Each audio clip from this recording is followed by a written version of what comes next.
Last year I made a video talking about all of the games that I played in 2020. I had a lot of fun making that video, partially since 2020 was such a great year for gaming, despite it being one of the worst years humanity has ever faced. This is technically a sequel to that video, so I'm curious. Would you guys like it if I did this every year? I think it would be a nice way of highlighting the decade.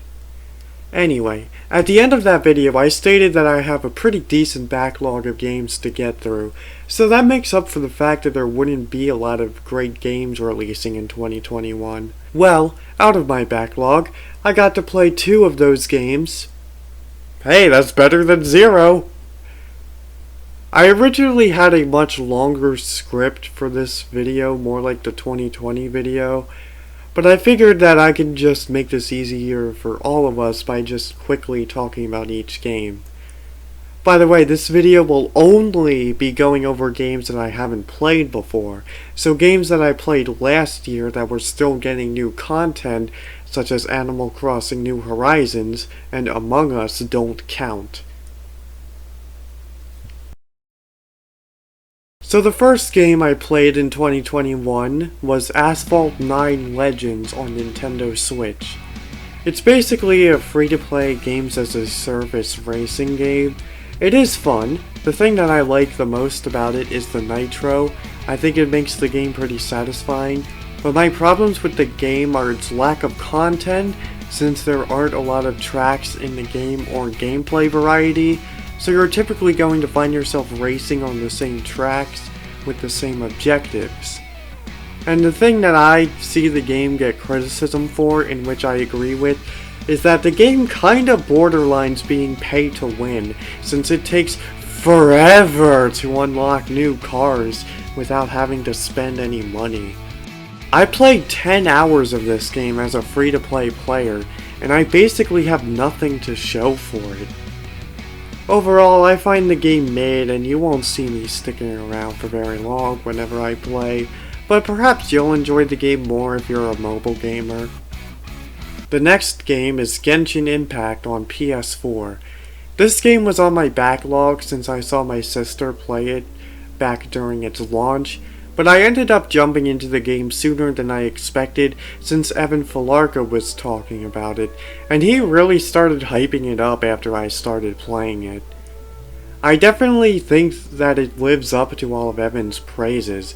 I was honestly pretty surprised by how amazing this game is, especially after coming off of the disappointment of a certain other live service game. I think this game is a live service game finally done right. Yeah, I'm sorry, I don't play Destiny and I don't think I would like it anyway. The game is actually well polished, even in its original 1.0 version. The game actually releases new content on a consistent basis, and the content itself is actually good, and both the core gameplay and gameplay loop are very well done, and even the game's story is somewhat surprisingly good. Everything that I just described is the opposite of what the game that shall not be mentioned is. Seriously, it's ridiculous to think that this is a free-to-play game, since typically free-to-play means lower quality. And the previous game that I talked about in this video, Asphalt 9, was an example of that principle. But this is such a high quality experience, all for nothing. And it's just a gift that keeps on giving, since every single update that the game releases is an absolute banger. Even when I thought that 2.3 was going to be somewhat of a filler update, it ended up being a banger as well by delivering one of my favorite story quests in the game thus far. But of course, with this being a free-to-play game, they have to make money in some way, shape, or form, so there are optional microtransactions in the game in the form of gacha mechanics, where you can pull for random items, but I think the game is pretty free-to-play friendly, since you can get enough currency to get a certain character or weapon that you want just by playing the game and completing certain tasks, so that's a major positive for me. And something that I can't help but to love is the fact that our boy, Yuri Lowenthal, is in this game as Daneslip. Yeah, no wonder why Evan is the one who got me into it. But seriously, it's great to hear from him, and that I didn't have to wait until Spider-Man 2 comes out next year to reunite with him. Either way, with or without Spider-Man, this is definitely my favorite out of all of the games that I played this year, and I'll always look forward to when the game releases new content. Another game that was part of my backlog was Spongebob Battle for Bikini Bottom Rehydrated on PS4. I played the original PS2 version of the game several times throughout the years, and it has always been my favorite Spongebob game, so I was really happy to see the game get the remake that it deserved. I love the way that the developers talked about the game pre-release with the quote, "You don't paint a mustache on the Mona Lisa." I think that should become an iconic quote that all remakes/remasters should live up to. But despite me liking that direction that they took with the game, I do wish that they did just a little bit to add a tiny bit of extra spice to the game. The thing that I was excited about with this game is that they said they would be bringing back the Robo Squidward boss fight that was scrapped from the original game, but it's only just a little background thing in the multiplayer mode, and you don't get to actually fight it. It would have been cool if it was an optional unlockable boss fight, or even the reward for getting 100% completion in the game, but what we ended up getting was a little bit disappointing, especially with how bad the multiplayer mode itself is. I really don't blame them for deciding to cut this from the original game, because it really feels like an afterthought that was made in 10 minutes. I think it also would have been cool for them to do what the Crash and Spyro remakes did, where they got the voice actors to re-record their lines from the games, and they also remixed the soundtrack of the games, while also giving you the option to choose between the new or old soundtracks.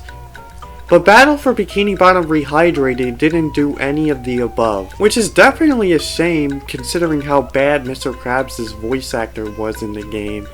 And this would have been a good chance for them to replace him with Clancy Brown, but we're still stuck with sussy imposter Krabs instead.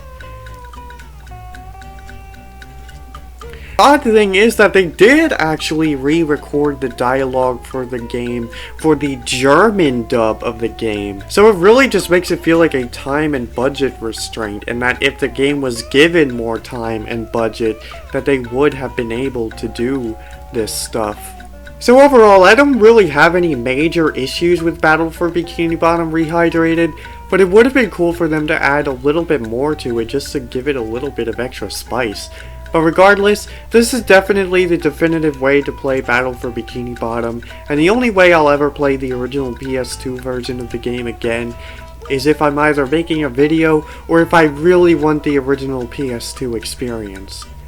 And since I basically 100%ed the game in 2019 to prepare for the remake, maybe someday I'll 100% the remake as well. Our second to last game is Pokemon Unite on Switch. My sister told me to download this game since it's free to play, so I did just that. I do like what you do in the game, which is defeating other Pokemon to grab their yellow orbs and then use those orbs to score in their zones, but I think the biggest bummer about this game is that there's only one arena in it.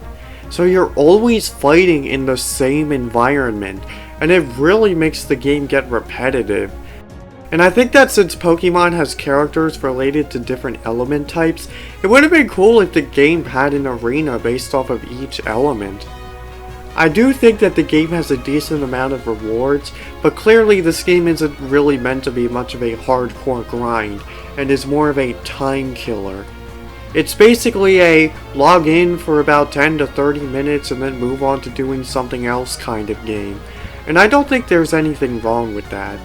I think it satisfies this logic well, and the gameplay is a fun concept, but I really hope that this game gets at least one other map sometime in a future update, so that we're not always fighting in the same arena every time. And last but certainly the least is Sonic Colors Ultimate on Switch. If you guys know me, you know that I'm not the biggest fan of Sonic Colors. But despite how I feel about the game, I have actually wanted a re-release to happen for quite a few years, because I wanted the game to be more accessible since the game was originally exclusive to the Wii. But it also would have been cool to see some mods on PC as well. I don't know who's responsible for this, but they really screwed this one up with how buggy the game was on launch, especially on Switch, since the Switch version had graphical errors that could trigger people's epilepsy. And they were able to fix this glitch within 2 weeks of the game's launch, which just makes me think that it wouldn't have killed them to delay the game's release date for a few weeks so that the game wouldn't release like this. The game is in a better state than it was at launch. The December update especially fixed a lot of issues with the game, but the damage had already been done. There was no excuse for them to release an unfinished version of a game that released over 10 years ago. And honestly, even graphically this game is pretty underwhelming. It's incredibly obvious that all they did was take the Wii version of the game, upscale it, and add a bunch of bloom effect to pass it off as an HD remaster. If they had just done a better job with this, they wouldn't need a bloom effect at all, but here we are! And need I mention the abysmal load times on the Switch version? The Wii version loads faster than the Switch version, which is a bruh moment. It also seems like modders didn't really bother modding the game much either, so that's a bit of a bummer, but I don't blame them. So in summary, with the title of Sonic Colors Ultimate, this game fails to live up to being the ultimate way to experience Sonic Colors, and you're just much better off playing the original Wii version of the game, or playing it upscaled in Dolphin Emulator if possible. But I will say that upon revisiting and realizing how bad Lost World and Forces were, I suppose Colors isn't my least favorite in the Wisp trilogy anymore, and is now my favorite of the Wisp trilogy. But of course that's not really saying much. And that's that! Those are all of the games that I played throughout the year. Last year I gave a bit of a shout out to Fall Guys, and while I was writing the script, I just remembered that Friday Night Funkin' was also a thing. So, I'll give this an honorable mention as well. It's a game on Newgrounds, so it's not an officially published game, but it's basically the Guitar Hero gameplay with great character and art design and a great soundtrack. But admittedly, I suck at rhythm games, so this isn't up my alley. But I still enjoyed playing through the game regardless of my fingers feeling tied up like a pretzel and failing miserably. I know it's a game that has gotten a ton of mod support as well, but it's not really my kind of thing in the first place, so that's my stance on that. So 2021 definitely wasn't as big or as good of a year for gaming as 2020, but that's fine since I completely expected it to be. And I got to take advantage of this downtime by playing some of the games on my backlog, which is definitely something that I want to do a bit more of this year. Now looking to the future, 2022 is definitely looking like a way more packed year for gaming than 2021. We already just had Pokemon Legends Arceus and Uncharted Legacy of Thieves Collection both release on January 28th, Sifu on February 8th, Horizon Forbidden West on February 18th, Elden Ring on February 25th, and Gran Turismo 7 on March 4th. And there's so many other game releases happening later this year, including the likes of God of War Ragnarok and Splatoon 3. And another thing is that even though there's a small chance that this can change, this year is supposed to be the final year of support for the PS4 and Xbox One, which likely means that Sonic Frontiers is going to end up being the last significant game to be released on Gen 8 consoles. So this year will mark the end of an era, but it's the end of one of my favorite gaming generations of all time, possibly even my #1 favorite. I definitely think that the 9th generation is going to have some rough competition with the 8th and 6th generations. but we'll see how things evolve throughout the years. Until then, thanks for watching, and I hope that you guys play some good games this year.